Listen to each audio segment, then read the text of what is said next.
প্রিয় দর্শক, আসসালামু আলাইকুম। দর্শক, আপনাদের প্রীতি ও শুভেচ্ছা জানিয়ে শুরু করছি আমাদের আজকের প্রতিবেদন। তো দর্শক, আজকে আমরা এক অসহায় সুন্দরী আপুর গল্প তুলে ধরব, যার নাম হচ্ছে সাইমা। সাইমার বাবার জুতার ব্যবসা ছিল, জুতার ফ্যাক্টরি ছিল, কিন্তু সেটা আগুন লেগে স্বপ্ন শেষ হয়ে যায়। তো শেষমেশ সাইমার বাবা ঋণগ্রস্ত হয়ে স্ট্রোক করে মারা যায়। তো সাইমা ছোট একটা বোন আছে। তো সাইমার মা আছে। সাইমার বড় কোনো ভাই নেই যে সাইমার সংসারটাকে ধরে রাখবে। তো সাইমার সংসারটা এখন খুবই অভাবে চলছে। তো সাইমার বিয়ের বয়স হয়েছে, বিয়ে শাদী করবে। তার বাবা বলেছিল যে জুতার এবার ব্যবসায় লাভ হলে তাহলে মেয়েটাকে বিয়ে দিবে, কিন্তু এর মধ্যেই সব কিছু এলোমেলো হয়ে যায়।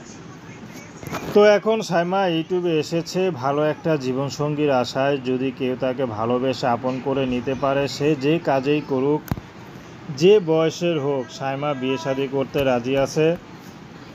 সাইমার ব্যক্তিগত কোনো পছন্দ নেই। সাইমা এখন চাচ্ছে যদি এখন কেউ তার পাশে দাঁড়ায়, সে মানুষটি যদি বিবাহিত হয় তারপরও কোনো আপত্তি নেই।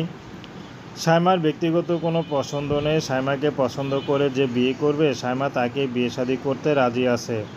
তো সাইমা এখন ঋণ করে চলাফেরা করতেছে, যেটা এখন আর সম্ভব না।